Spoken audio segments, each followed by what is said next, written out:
BGP extended communities for OSPF. In this video, I'm going to talk about the BGP extended communities when we are using OSPF version 2 between the PE and CE.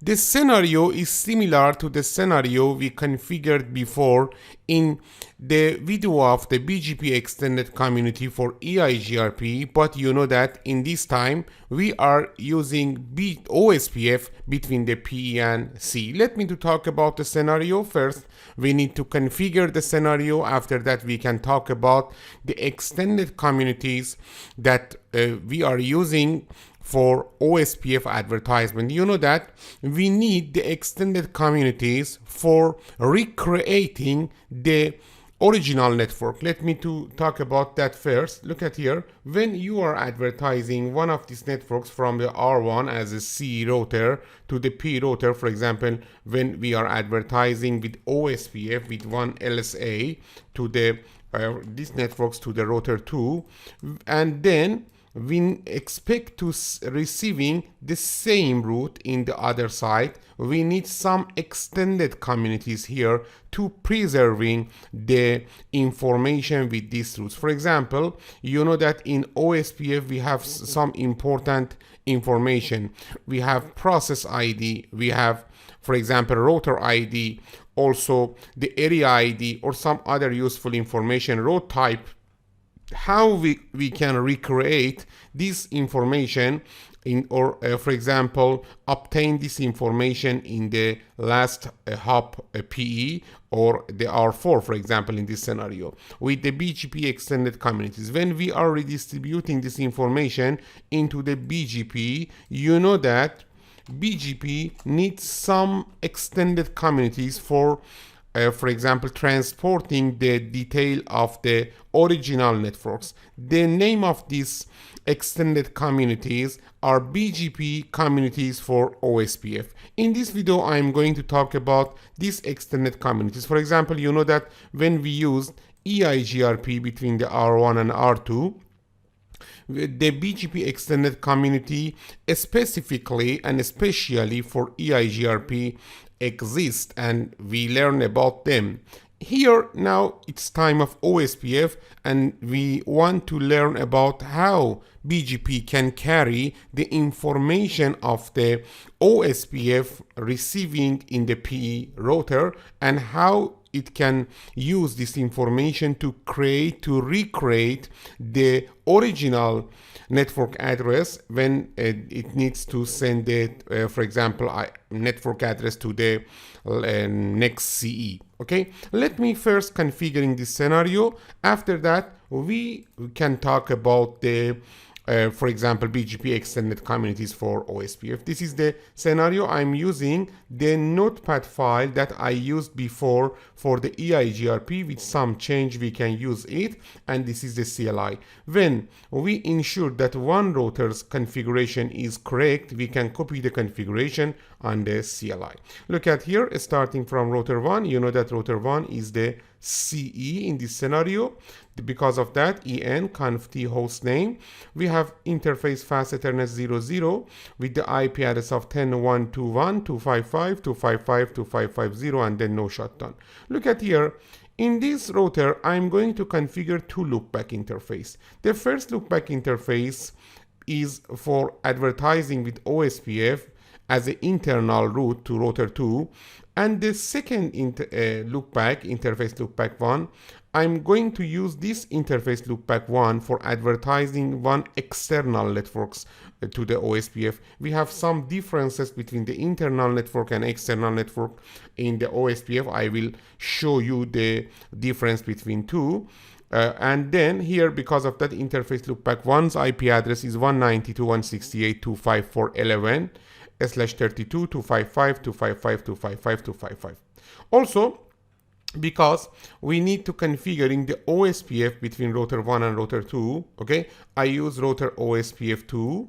Here inside of the provider we have OSPF1. Between the customer and service provider we have OSPF2. Let me to mention it here. This is the OSPF2 process. And also here we have OSPF2 process 2, and inside of the service provider we have OSPF process 1. Because of that, router OSPF2 in the for example, router 1 has the router ID of 192.168.2.541. Then I enabled the network 10.1.2.1 quad 0 area 0, this interface. And after that, we need another network statement, network 192.168.2.541. Then, for example, quad 0 and area 0. Also, you know that I need the, for example, 192.168.2.5.4.11 is, for example, external networks. We can redistribute disconnected networks. I configured first one route map LP permit 10 match interface loopback 1. Then I use this route map on the redistribution command. Redistribute connected according to the route map LP. Why? Because I want to only redistribute the loopback 1 IP address, not loopback 0 or, for example, fast Ethernet 00. This is a configuration of R1. You can understand the detail of this configuration because you configured many scenarios before this scenario.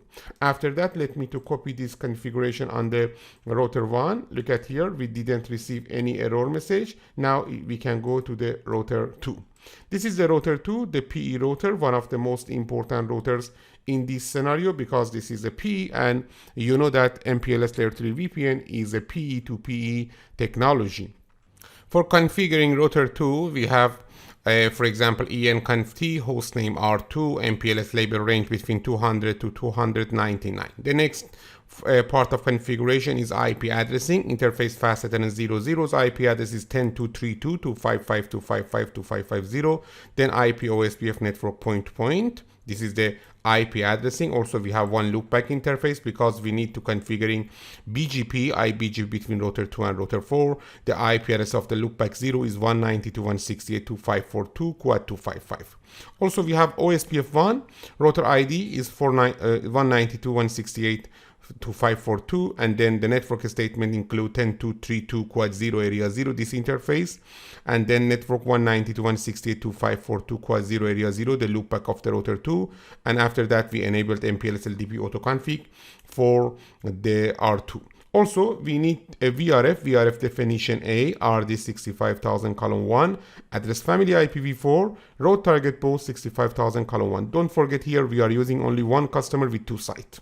And then interface fast Ethernet 01 is has this IP address 10.122.255.255.255.0, and this is a member of the VRFA.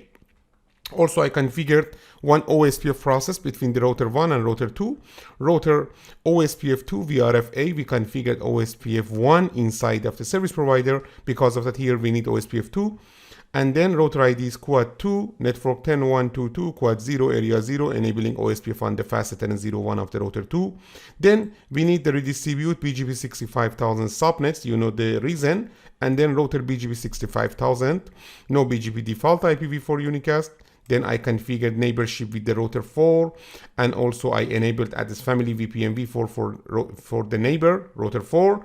And after that, in address family IPv4 unicast VRFA, I use redistribute OSPF2.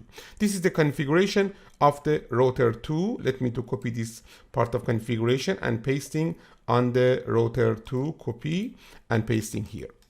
The next router here, we didn't receive any error message. Very good. Let me to go to the router 3. In router 3, we have only configuration of the interfaces and also MPLS and also IGP. enconft hostname is R3, MPLS label range is between 300 to 399. And interface fast Ethernet 00's IP address is 10.233.255.255.255.0. I enabled network point OSPF network type of point on this interface. And also for interface fast Ethernet 01, we have the IP address of 10.343/24 with the IP OSPF network point configuration. Router OSPF1, I configured router ID to 192.168.2.543. The network statement include both fast Ethernet 00 and fast Ethernet 01, and also we have MPLS configuration in router 3 with the MPLS LDP autoconfig. Copying this configuration of the router 3 and pasting here, okay. The next router is router 4, another P router. Here again, we have similar configuration with router 4. The first things is, for example, you can, if you want, you can define the MPLS label